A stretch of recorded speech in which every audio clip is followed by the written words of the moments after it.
Fala turma, sejam bem-vindos a mais um vídeo do canal. Nesse vídeo de hoje a gente vai estar falando sobre a letra D do XABCD do trauma, tá? Se você não assistiu ainda o vídeo sobre a letra X, sobre as hemorragias insanguinantes, o A sobre as vias aéreas, o B sobre a respiração e ventilação e o C sobre a circulação, volta lá, assiste esses vídeos primeiro e depois você volta para o vídeo da letra D.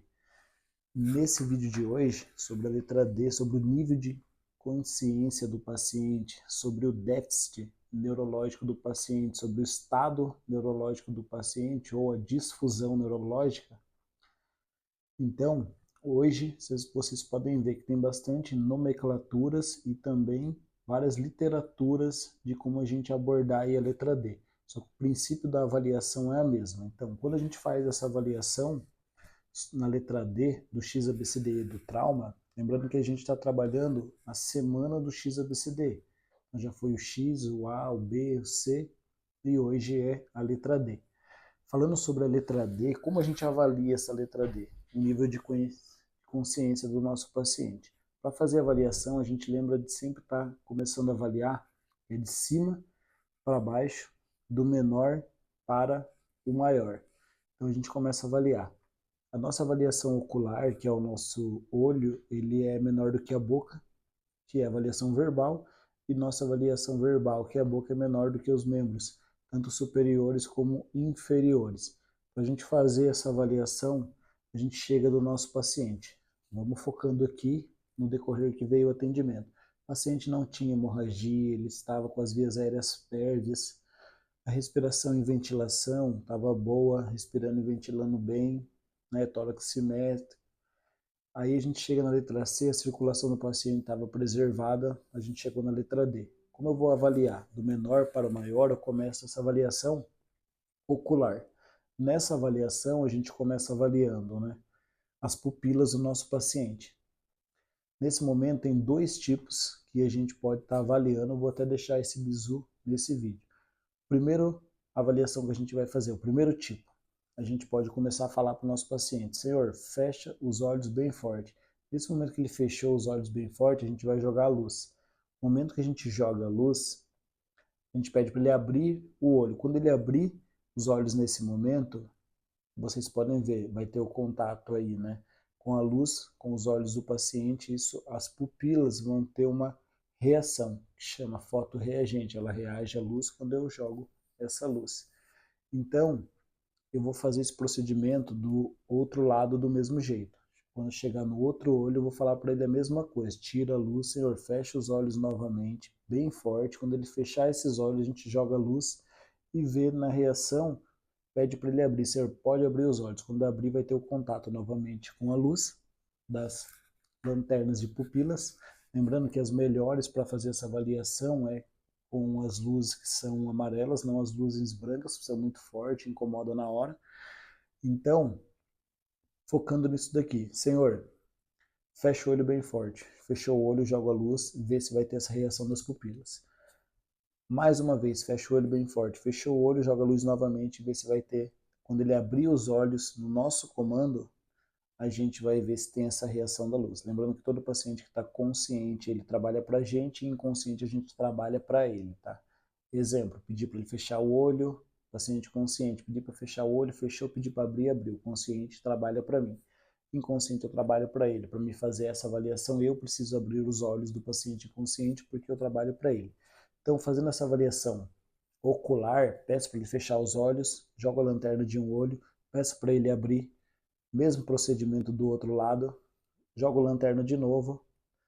Quando eu orientar ele, Senhor, abre o olho, vai ter esse contato com a lanterna e vai ver se vai ter a reação. Se essas pupilas, né, elas estiverem iguais, do mesmo tamanho, que a gente usa o termo de foto mais iso.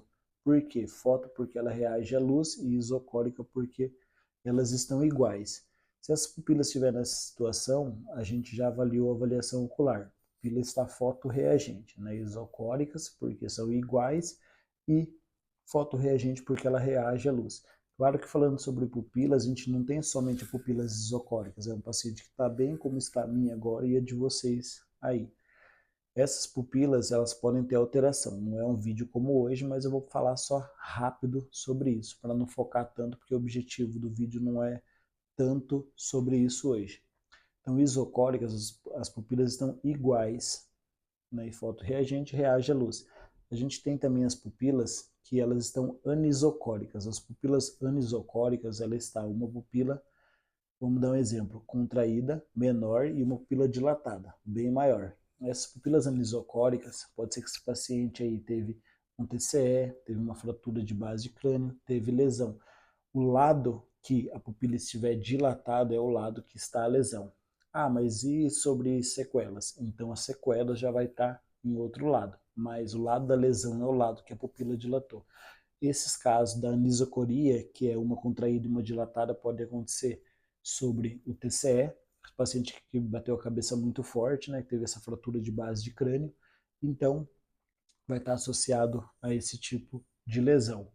Também temos as pupilas que são as dilatadas, tá? Pupila dilatada, midriática, são as pupilas que estão bem grandes, né? Ela ainda tem reação à luz quando eu jogo essa luz. O paciente que teve um TCE também é importante, um traumatismo craniano encefálico. Geralmente, essas fraturas de base de crânio, vocês vão ver que ela pode ser associada ao que também? Esse paciente pode ter um olho de guaxinim, que é uma lesão mais grave, também um sinal de batalha. O paciente pode ter também uma otoralgia, então é tudo sinais que começam a elevar aí ao TCE, alteração de pupila, alteração do nível de consciência, evoluindo para o rebaixamento aí do nível de consciência. Tá? O paciente é um paciente crítico que precisa ser encaminhado de urgência para o centro crítico. Então vamos lá. Uma mal avaliação dessa situação do grasgo do paciente, da letra D, eu posso encaminhar esse paciente para um hospital que não tem recurso. Exemplo, um desses UPA, um hospital que não é um centro crítico, né, que é para o paciente leve.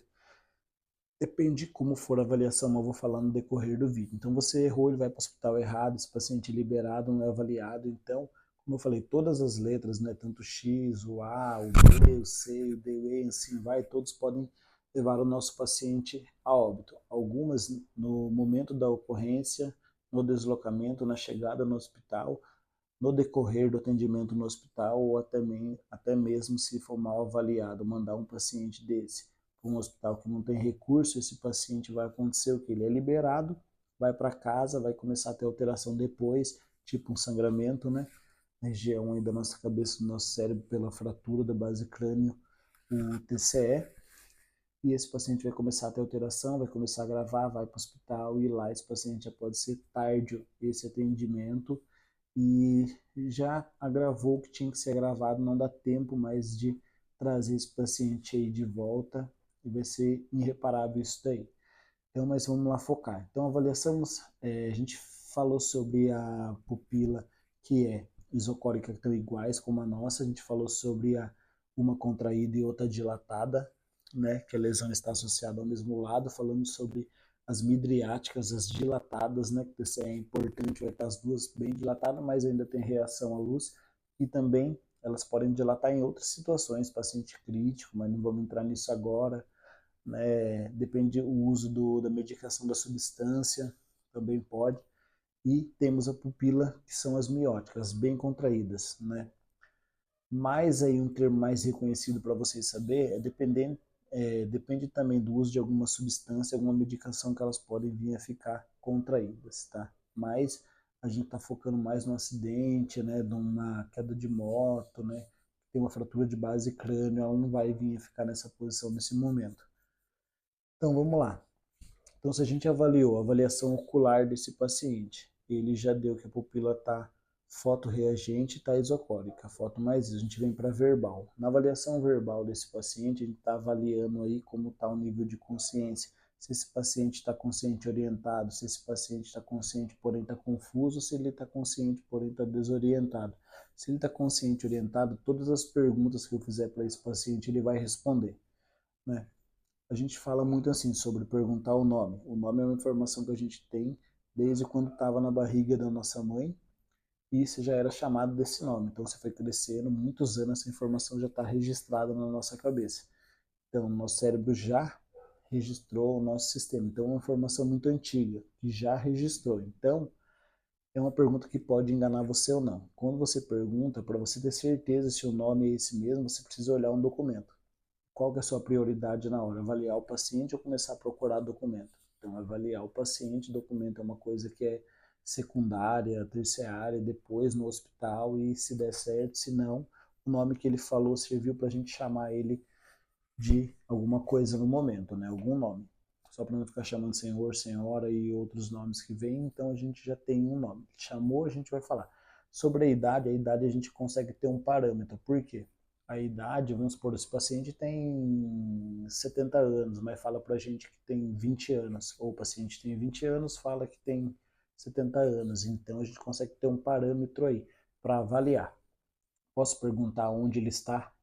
Se ele lembra o que aconteceu, se for o caso que a gente está abordando no estudo de caso, uma queda da moto, qual que é a cor da moto, né? Para onde ele estava indo, talvez ele fala que estava indo para um sentido, por exemplo de São Paulo, mas ele está, verdade, a moto dele estava em sentido norte, né, que é o sentido que é do lado Minas. Então a gente pode perguntar isso também, pergunta que dia que é hoje, né, a data, isso são informações que acabaram de chegar para ele, o que ele está fazendo agora, não o que já vem de longa data.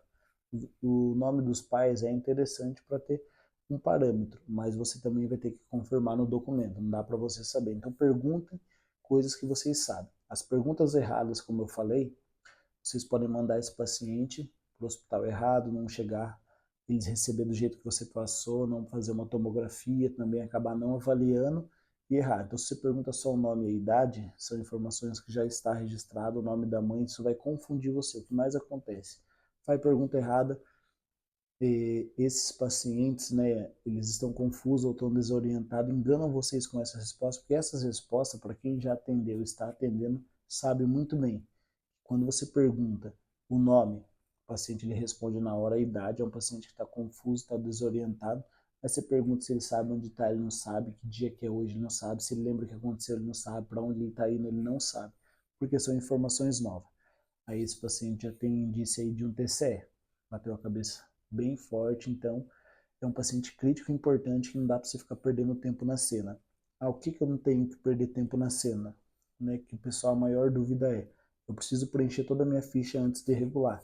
Você vai ficar a vida toda preenchendo ficha para você poder regular, você nunca vai conseguir registrar as informações mais importantes, né? Então, você pode ver que tem alguma coisa errada aí, e o problema que está errado aí é com você mesmo.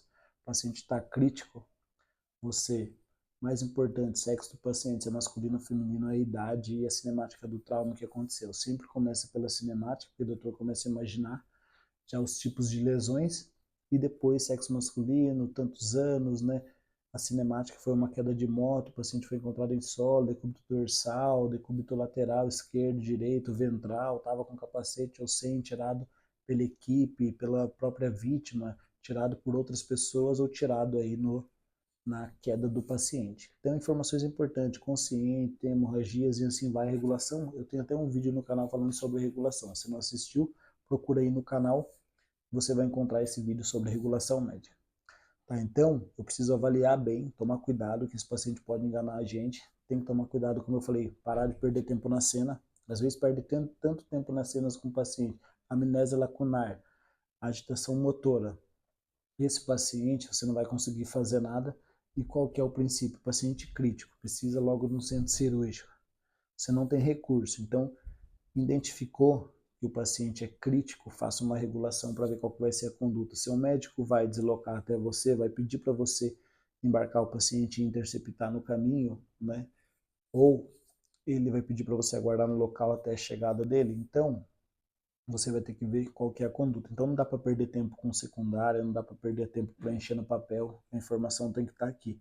Então você vai ter que começar a estudar para começar a evoluir o seu atendimento ser mais rápido. Às vezes o paciente é crítico, você fica perdendo tempo na cena, porque você só consegue fazer uma regulação se você preencher a sua ficha. Tá? Então aí está muito errado. Isso é sinal que você tem que se preparar mais. Está bem despreparado ainda, não está estudando, não está treinando, não está praticando isso daí. O paciente é leve, dá tempo preencher uma ficha, dá tempo de você fazer todos os sinais, porque você vai ver a prioridade. Qual que é a prioridade? O que os sinais vai mudar de momento para você? De momento não vai alterar nada que você possa fazer ali.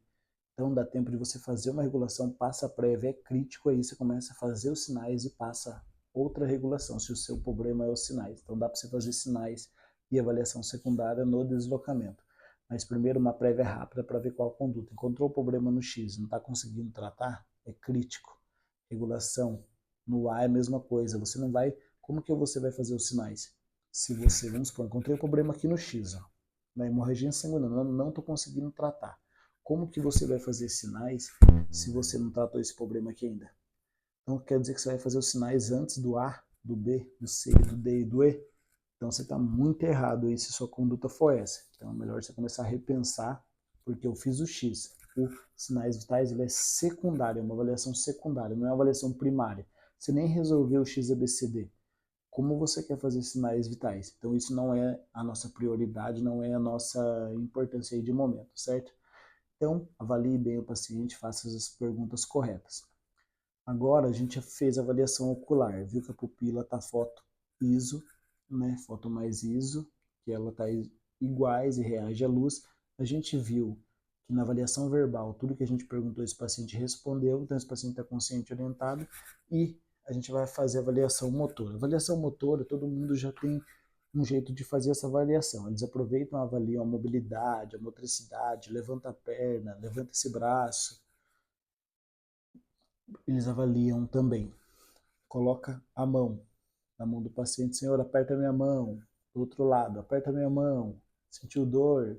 A perna, faz o movimento de acelerar. Empurra minha mão. Sentiu dor? Faz isso nos 2 membros inferiores também. O paciente não referiu dor. Então levantou a perna, apertou a mão, fez o movimento de acelerar, avaliou mobilidade, motricidade, força motora preservada, pode ser que ela esteja prejudicada ou ausente. E também a gente pode ter um bizu na hora de apertar a mão. A gente tem costume de colocar a mão toda, dependendo qual estado que tiver o paciente. Por exemplo, o TCE é importante, o paciente muito agitado, o paciente muito forte, você coloca a mão nessa posição, ele quebra a sua mão. Então, usem a base de 2 dedos. Vocês podem fazer o teste em vocês mesmos, apertando primeiro e depois tentando apertar os 2 dedos. Então, quando aperta os 2 dedos, a pessoa pode colocar a força que ela quiser, que não vai poder te machucar na hora da ocorrência. Então, se esse paciente está com a pupila foto mais ISO, avaliação verbal, tudo que você pergunta responde, consciente orientado e força motora preservada, avaliado o nível de consciência dele, né? Apertou bem sua mão, não sentiu dor, por exemplo, esse paciente é um paciente que está com Glasgow de 15, deixa a gente mais tranquilo. Mas vamos melhorar essa avaliação. Para a gente melhorar essa avaliação agora, vocês podem ver nessa parte da avaliação motora. Se eu chego no paciente, nesse momento a gente tem que pensar no quê?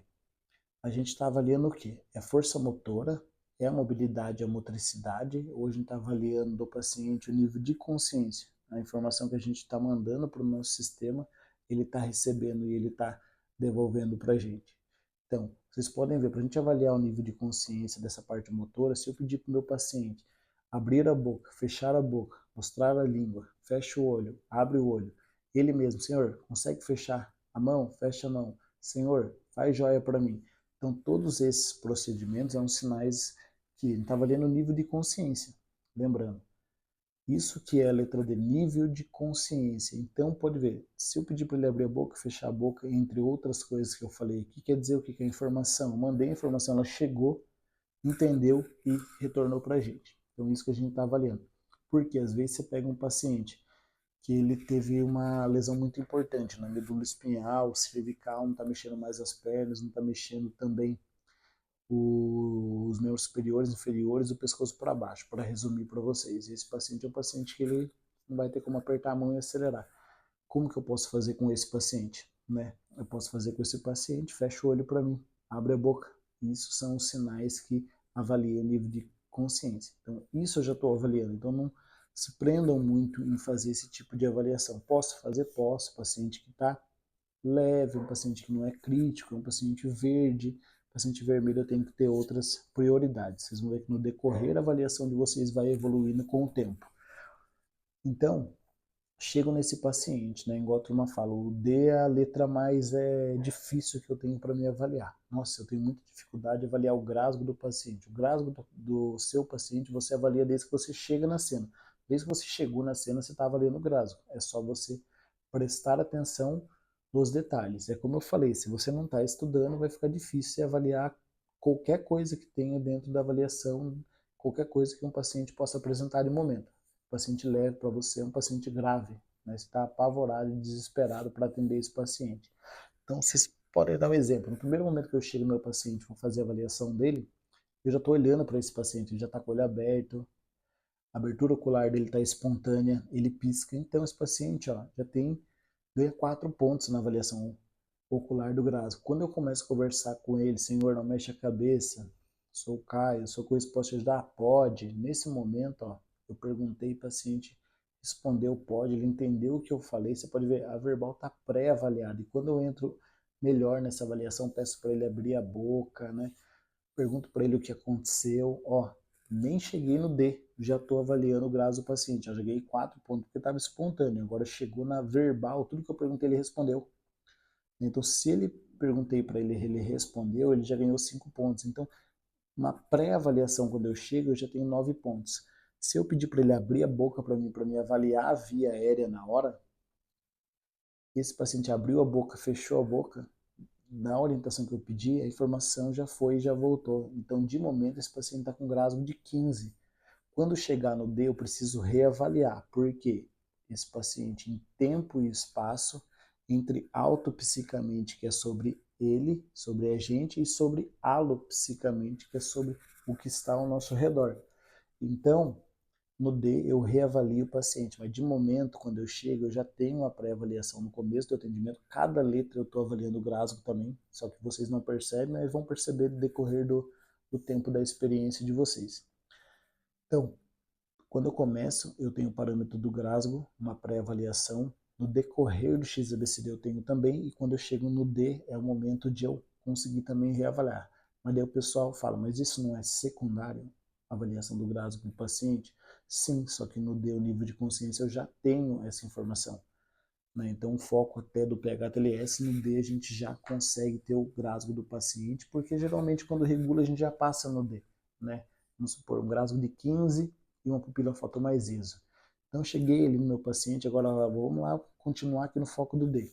Cheguei no meu paciente, vou avaliar a avaliação do meu paciente, que é o estado neurológico. Começo pela avaliação ocular. Quando eu não vou ter que jogar essa lanterna para avaliar o ocular, para ver como é que tá as pupilas. Nesse momento eu estou vendo que o olho está aberto, ele está espontâneo. Então esse paciente já ganhou 4 pontos e eu já sei que a pupila está foto mais ISO. Na verbal, as perguntas que eu fiz quando eu cheguei, eu repito algumas perguntas, não todas. Lá eu perguntei o nome, a idade, tudo. Aqui não, vou perguntar, senhor, o que aconteceu?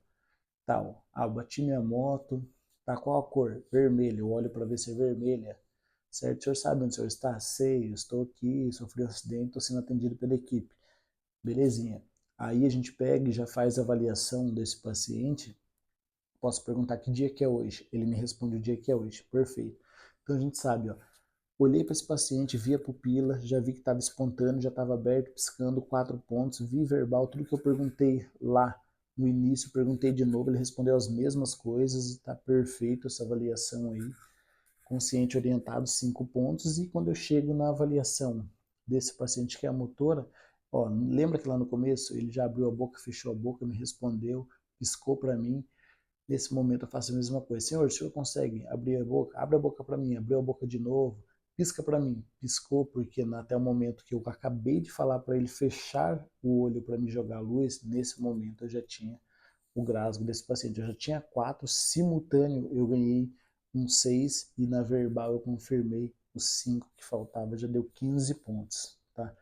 Então, eu acho que vocês estão entendendo. Se tiver dúvida, deixe nos comentários. É uma coisa simples, eu vou falar depois aí sobre o grasgo desse paciente, como avaliar isso detalhadamente, vai ficar bem mais fácil.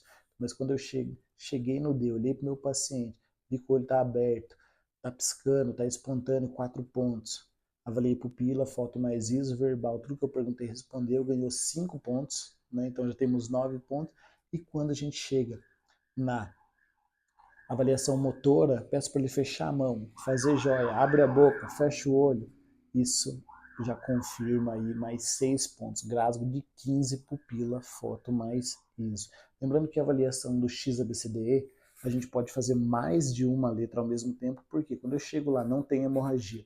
O A, eu comecei a perguntar para o meu paciente algumas informações, você pode ver, automaticamente eu já estou avaliando o D, mas eu não posso, só porque eu avaliei agora, deixar de avaliar, preciso avaliar de novo. Então eu posso fazer mais de uma letra, mas não posso pular nenhuma, porque uma letra que eu posso pular é a letra que pode evoluir o nosso paciente a óbito, certo? Então essas informações são importantes, a gente tem que focar nisso, e lembrando que cada vez que a gente mexe com o nosso paciente, a gente reavalia o nosso paciente.